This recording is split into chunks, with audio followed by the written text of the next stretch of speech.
Do डुरुरुरुरु डू डुरुरुरुरु डु डडडडरे डू डुरुरुरुरु डू डुरुरुरुरु डु डडडडरा हाय हाउ आर यू मेरे दोस्तों कैसे हो कैसे हो कैसे हो स्वागत है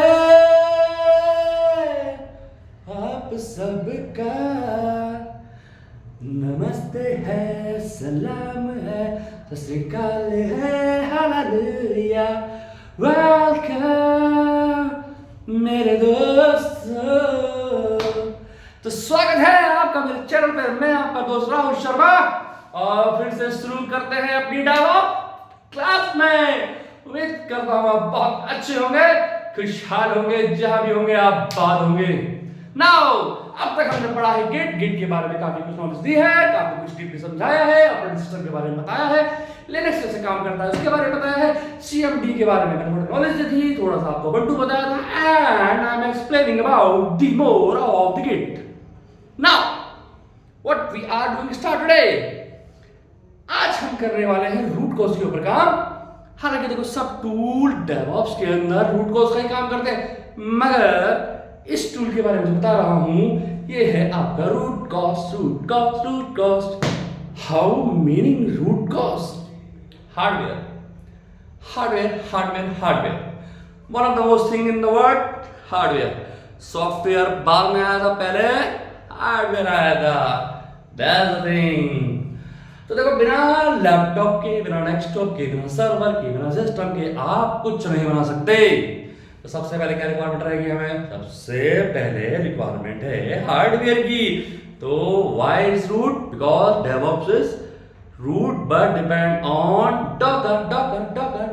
Docker. If you are from UP, I hope you know the meaning of docker. What is docker? ये डोकर नहीं, ये डॉकर है। Docker is mean that UP class side talking about the north, जो बुढ़े हो जाते हैं बाप उनको डोकर कहते हैं कि भाई हमारे डोकर आ गए। I hope Rajasthan, Haryana and all the things यहाँ पे चलता है, डोकर चलता है कि भाई मेरे डोकर। तो ये वो डोकर नहीं, ये डॉकर है। ठीक है, देखो आज पहले हम हार्डवेयर की बात क्यों करेंगे।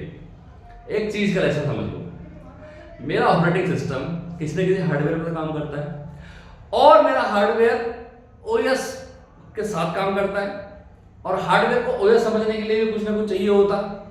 तो पहले जमाने में क्या होता था, मैं आज से करीब 10 साल पहले की बात कर लेता हूँ, 15 साल पहले की बात कर लेता हूँ, जब हमने स्टार्ट किया था लाइफ में। तो मान के चलो ये सिस्टम एंड ये ओएस एंड ये हार्डवेयर। ठीक है, अगर ओएस नहीं पता, ऑपरेटिंग सिस्टम। ठीक है, और इन सबसे पहले मैं आज फिर बताता हूं, कोई भी डेवलपर हो वो बिना हार्डवेयर स्पेसिफिकेशन के समझे बिना कोई भी सॉफ्टवेयर नहीं बनाता। कि भाई उसको खाली एक सिस्टम में अपना सॉफ्टवेयर नहीं चलाना, उसको मल्टीपल सिस्टम के अंदर अपना सॉफ्टवेयर चलाना। तो इसलिए जब भी कोई डेवलपर अपना एप्लीकेशन बनाता है तो वो हमेशा इस बात का ध्यान रखता है कि हार्डवेयर स्पेसिफिकेशन क्या है, वहां आपकी हेल्प करती है आईटी टीम की। Now come to the point. अभी देखो पहले क्या होता था, पहले जब हम हार्डवेयर और ओएस के बीच में हम डिस्कशन करते थे तो यहाँ पर एक ऑपरेटिंग सिस्टम, मतलब दोनों को बात कराने के लिए ना हमेशा एक कर्नल होता था। कर्नल साहब जिंदाबाद। How the army manage, the colonel is the person who manage the army, who manage the battalion. कि भाई क्या करना है, क्या नहीं करना है। सुना होगा ना, कर्नल साहब का ऑर्डर है ये कर दो, कर्नल साहब ने ऑर्डर नहीं दिया हम नहीं करेंगे। कर्नल साहब ने बोला है कि कोड लिए बिना आपको पासवर्ड नहीं देना है तो आप नहीं दोगे एंट्री किसी को भी। ये बस एक एग्जांपल के लिए। तो आई लव आर्मी। ठीक है, तो कर्नल साहब के बिना आप कुछ नहीं कर सकते। तो ये जो सिस्टम के बीच में ओएस और हार्डवेयर के बीच में कर्नल होता है जो इन दोनों की बातें कराता है आपस में। ठीक है, how the hardware is know कि ओएस को मेरे अंदर आना है, and how know the OS को मुझे इस हार्डवेयर के अंदर काम करना है। तो इन दोनों को बात कराने के लिए कर्म की जरूरत पड़ती है।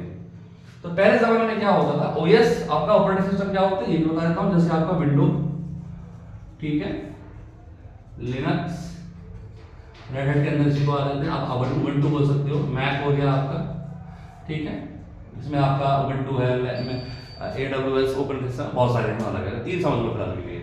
तो ये आपका ऑपरेटिंग सिस्टम है। जब पहले अगर मान के चलो कि कोई डेवलपर काम कर रहा है तो उनको 2 ऑपरेटिंग सिस्टम की रिक्वायरमेंट है। ऑपरेटिंग सिस्टम 1 विंडोज, सेकंड है लिनक्स। मैक तो बाद में आया था, मैक में बस है ऑपरेटिंग सिस्टम डिपेंड। तो वो क्या करते थे, मैंने खुद ऐसा किया है, जब मैंने अपना एक्सपीरियंस में बताता हूँ। एक टाइम ऐसा आया था कि जब प्रैक्टिस कर रहा था, मुझे लगता था यार कि यार मेरे को लिनक्स पर भी काम करना है और मुझे विंडोज पर भी काम करना है, बट यार मैं हार्डवेयर तो खरीद सकता था। उस टाइम में P4 सिस्टम चलते थे, आई रिमेम्बर, मेरे पास खुद था। तो ये भी भाई कॉस्टली, मतलब उस जमाने में अगर मैं बात करूँ 30-35 हज़ार रुपये का आता था, बहुत कॉस्टली होता था यार, मतलब किस्तें भरते मतलब 4 साल निकल गए। तो उस टाइम पे जब सिस्टम लिया, उस टाइम पे जब मैंने पीसी खरीदा तो मेरे को 2 ऑपरेटिंग सिस्टम चलाने हैं, बट ऑप्शन है नहीं मेरे पास। तो हम क्या करते थे, पार्टीशन कर देते थे कि भाई 150 GB के हार्ड डिस्क है और 4 GB की रैम है, ठीक है। तो क्या करा भाई, 75 GB दे दिया आपका लिनक्स को और 75 GB दे दिया मैंने आपका विंडोज को। हार्डवेयर की बात कर रहा हूँ, स्टोरेज की, जो स्टोरेज, और 2 GB का रैम और 2 GB रैम, इट्स रैम, एक दे दिया लिनक्स को और एक दे दिया विंडोज को। तो जब भी मैं सिस्टम रिबूट करता था तो मैं अपना F5 बटन को प्रेस करके अपना ऑपरेटिंग सिस्टम चेंज कर लेता था। जब मुझे लिनक्स पे काम करना होता था तो मैं लिनक्स पे चला जाता था, और जब मुझे हार्डवेयर में मतलब विंडोज पे काम करना होता था तो मैं हार्डवेयर ओपन कर लेता था विंडोज के अंदर। मगर इट्स अ बिग इशू यार, मुझे बार बार एक चीज बना के दूसरी चीज पर टेस्ट करना, मतलब वो तो बिगिनिंग था, मतलब कॉलेज टाइम की बातें हैं, फर्स्ट ईयर, तो बड़ा क्रिटिकल हो रहा था। तो फिर इन सब के ऊपर मैं क्या आया, समझ लो, अभी आप एक मशीन पर 2 मशीन चला रहे हो अलग अलग करके, लेकिन सेम टाइम में लॉग इन नहीं कर पा रहे हो आप। बट मुझे चाहिए था कि सेम टाइम में लॉग इन करें। फिर उसके बाद क्या हुआ, why I am telling the history, because history makes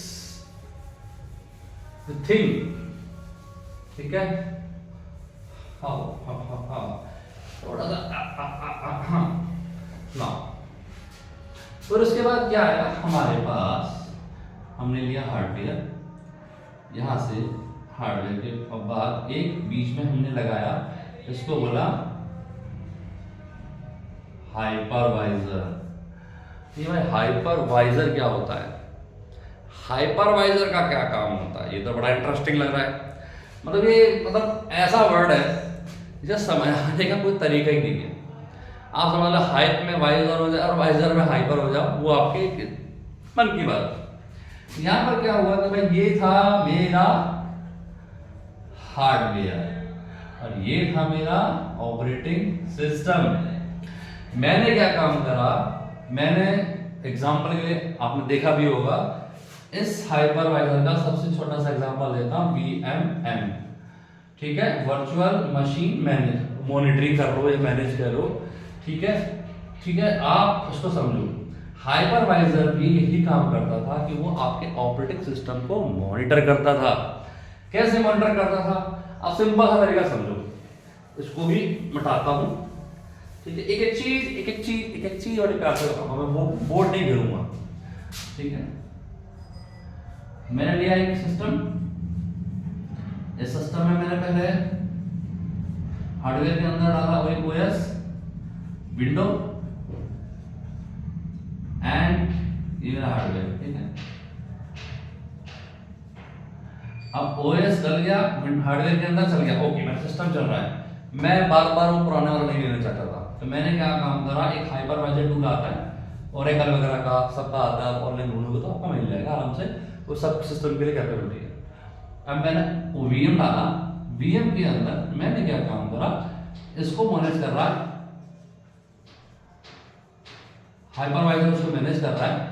hypervisor ने क्या काम करा, इसने ऑप्शन दिया मेरे को कि भाई तुम्हारे अगर मान के चलो सिस्टम का 8 GB रैम है, ठीक है, अभी तो पूरा सिस्टम ही 8 GB रैम को यूज कर रहा है, ठीक है, 512 GB के हार्ड डिस्क है, इसको पूरा अकेला ये विंडो ओएस इसको यूज कर रहा है। हाइपरवाइजर कहता है कि एक काम करो तुम, through the VM virtual machine tool के थ्रू तुम एक 3 विंडो एक ही सिस्टम के अंदर बनाओ, आपको ओएस फॉर्मेट करने की जरूरत नहीं है।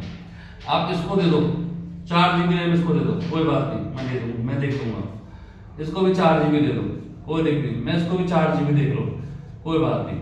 4 के 4 4 2 8 4 दिया 12 GB मैंने ले लिया। अगर वो कहता है कि नहीं भाई मेरे को 6 GB इसको देना, 8 GB इसको देना, दे दो, कोई दिक्कत नहीं है।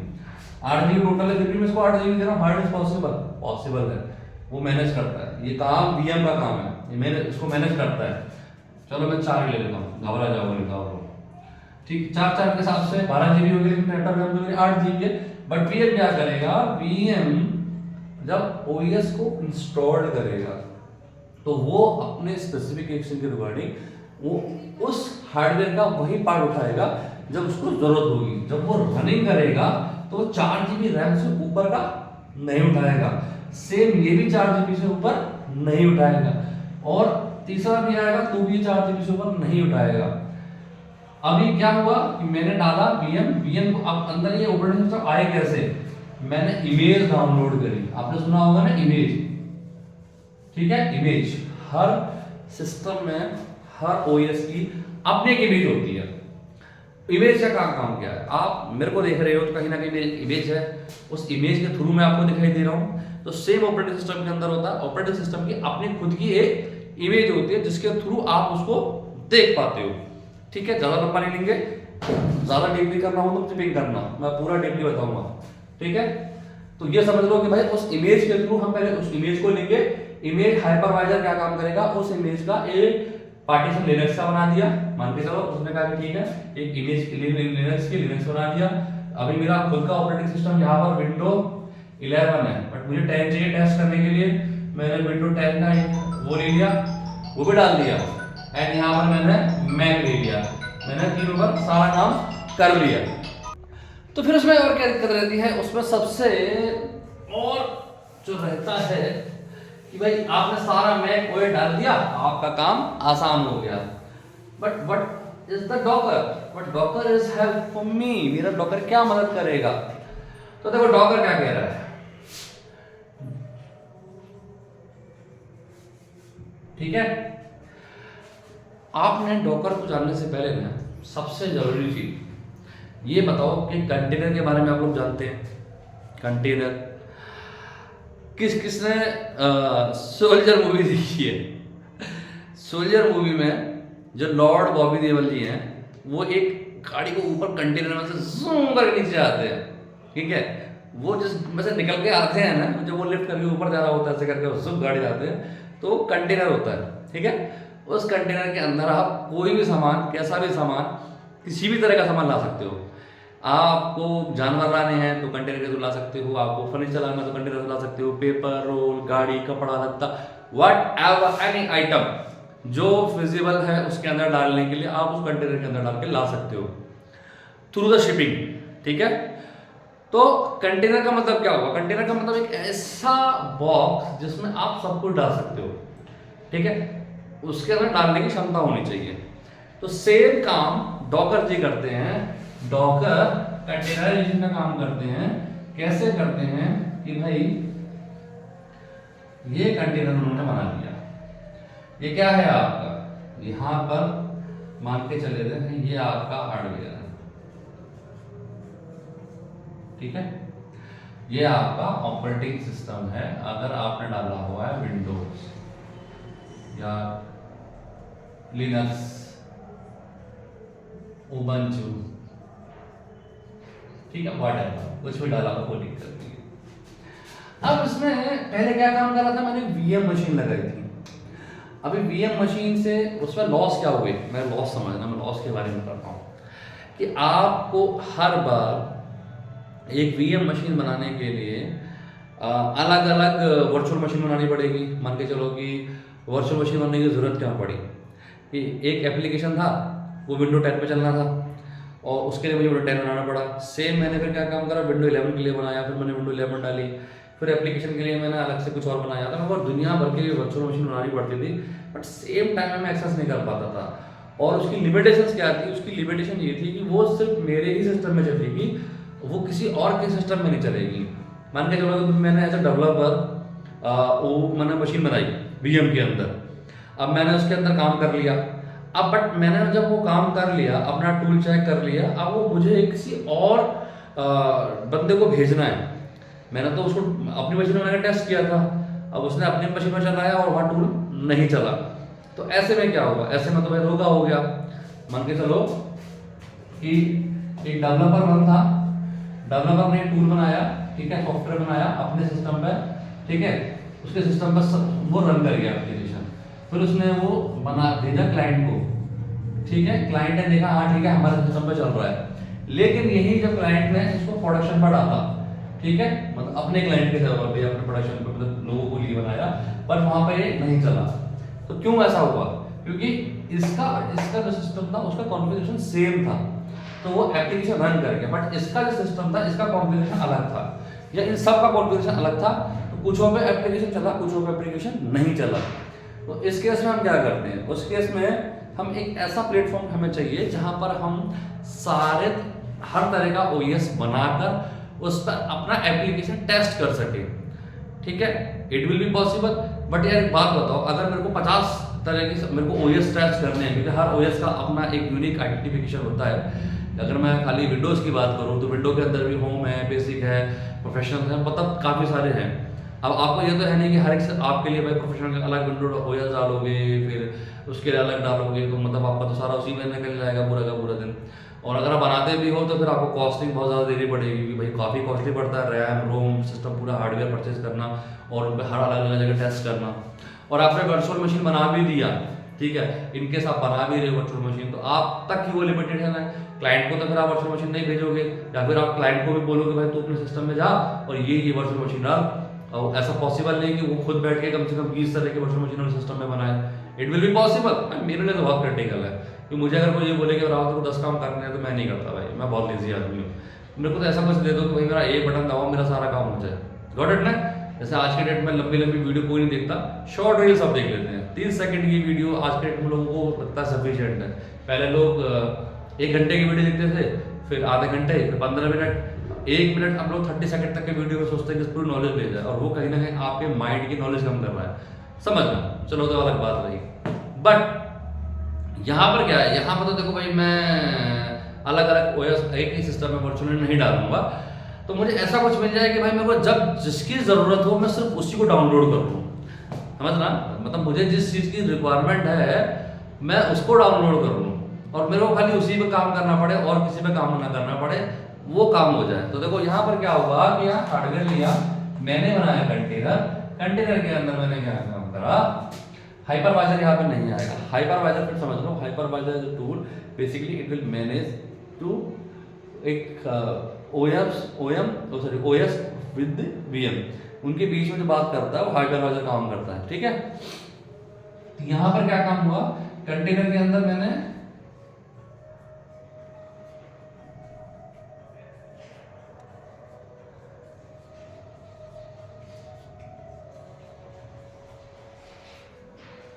देखो हाइपरवाइजर में क्या था, हाइपरवाइजर में आपको जब कोई वर्चुअल मशीन बनानी पड़ रही थी तो उसमें आपको बीच में एक इमेज लगानी पड़ रही थी। उस इमेज के मतलब विंडो, फिर उसके अंदर एक विंडो, समझ रहे हैं ना? पहले आपने एक विंडो बनाई, उस विंडो के अंदर आपने एक विंडो बनाई ताकि उस पर आप काम कर सके, ठीक है। बट आप डायरेक्टली उससे इंटरेक्ट नहीं कर पा रहे थे। लेकिन कंटेनराइजेशन में क्या होता है कि आपको अलग से कुछ वर्चुअल मशीन या कुछ ऐसा सिस्टम इंस्टॉलेशन करने की रिक्वायरमेंट नहीं होती। आपके सेम उसी ओएस के ऊपर आप जिस प्रोजेक्ट पे काम कर रहे हो, या फिर आपको अगर कोई इमेज भी क्रिएट करनी है ओएस की, तो यू कैन, आप कर सकते हो, ठीक है। यहाँ पर आपको स्पेशली ना कोई ऊपर से वीएम डालने की रिक्वायरमेंट नहीं है, कोई वर्चुअल मशीन बनाने की रिक्वायरमेंट नहीं है, इसके अंदर ही आपका सारा काम हो जाएगा। तो कंटेनराइजेशन को समझने के लिए छोटा सा टॉपिक समझिए कि containerization is basically the thing where you can manage the all thing in a one place. सब कुछ आप एक जगह मैनेज करोगे बिना किसी प्रॉब्लम के। और इसकी खासियत क्या है कि अगर मान के चलो कि आपने किसी इमेज के ऊपर कोई काम किया है, इस इमेज 1 के ऊपर कोई काम किया है, तो सिर्फ आपको ये इमेज थ्रू द डॉकर, ठीक है, डॉकर हम आप ये अपलोड करोगे और वहां पे जो क्लाइंट बैठा है ना, दिस वन, ये जो बंदा बैठा है आपका क्लाइंट, ये क्या करेगा, थ्रू द डॉकर हम अपने पीसी में उस इमेज को डाउनलोड करेगा और बिना किसी न्यू वीएम के वो अपने सिस्टम पर इसको डालेगा और इस पर काम कर लेगा। तो रिपीट नहीं करना पड़ेगा उसको चीजों को, और उसे अपने सिस्टम में कोई अलग से फॉर्मेट भी डालना पड़ेगा। सेम ओएस के ऊपर सेम एप्लीकेशन को वो टेस्ट कर लेगा थ्रू दी डॉकर। इसको अब हम जब प्रैक्टिकल करेंगे ना, जब मैं प्रैक्टिकल वीडियो बनाऊंगा तब आपको ज्यादा बेटर समझ आएगा। तो अभी के लिए इतना काफी है, समझेंगे बाकी ब्रेक के बाद। तो देखो बॉस, वीडियो बना रहा हूं, अपलोड कर रहा हूं, थोड़ा आउटपुट लेट आएगा लेकिन आएगा। स्टार्ट करूंगा एक जर्नी जहां पर कुछ लोग चाहिए, मुझे कुछ साथी चाहिए एक बड़ा अंपायर बनाने के लिए। अगर आप हो interested, call me, I will help you and you help me. ठीक है, thanks a lot guys, bye. गई नहीं क्या? चले जाओ यार, बाय।